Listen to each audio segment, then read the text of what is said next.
Welcome to 3-Act Structure Explained, where we prove that every movie is secretly the same movie. This time, we're looking at Sinners. Ready? Go. Act 1. The setup shows us twin brothers Smoke and Stack as they pick up their cousin Sammy and head back to their hometown. After working as gangsters in Chicago, they made their money, and now they want to use it to build a juke joint in town, something that truly belongs to them and their community. They come home and reconnect with everybody in town, and we get a sense for who they are. Smoke is cold and calculating, always thinking of things in terms of money. God damn, what you do that for? Can't have some nigga talking about how he almost robbed the twins. Not without a limp, show for it. Stack is warmer, more of a people person. Ever since they were kids, Smoke protected Stack. It's them against the world. Dealing with racism their whole lives has made them jaded, and they tend to keep other people at arm's length. Stack gets confronted by Mary, a girl he used to date before he left her without saying goodbye.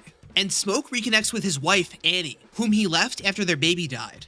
The inciting incident is their juke joint's opening night. In the first half of Act 2, they party through the night as Sammy plays music. Characters have little interactions and arguments about who belongs here. Smoke and Stack bicker over money, whether it's worth letting poorer customers pay less if it helps build community. I don't know hoodoo, and I can't talk slick, but I know business. And this is bad for business. It's opening night. Besides, there's gonna be a few of them like this. As someone mixed race and white passing, Mary talks about whether she really fits in here. What are you? What am I? I'm a human being. But there's something lurking outside. A vampire named Remick kills 2 clan members who live nearby, turning them. And the 3 vampires show up outside, offering good money to get inside. The twins don't invite them in because they're white and a little creepy. So, you know vampire rules, they don't come in.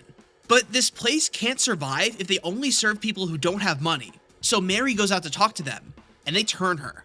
In the midpoint, Mary goes to find Stack so they can, and Mary turns Stack. Everyone slowly figures out what they're dealing with. Smoke mourns the loss of his brother, and the survivors freak out, trying to figure out who to trust.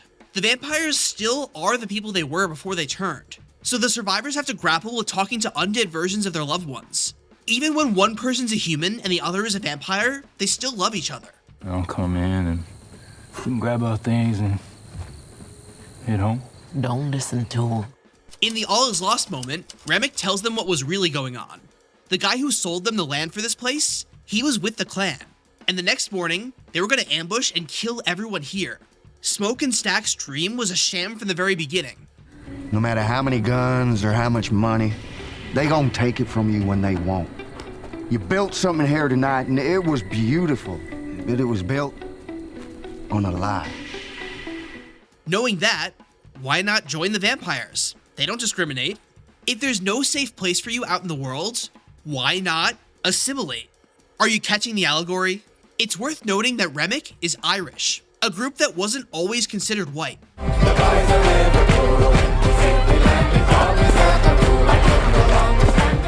You know part of Smoke considers it.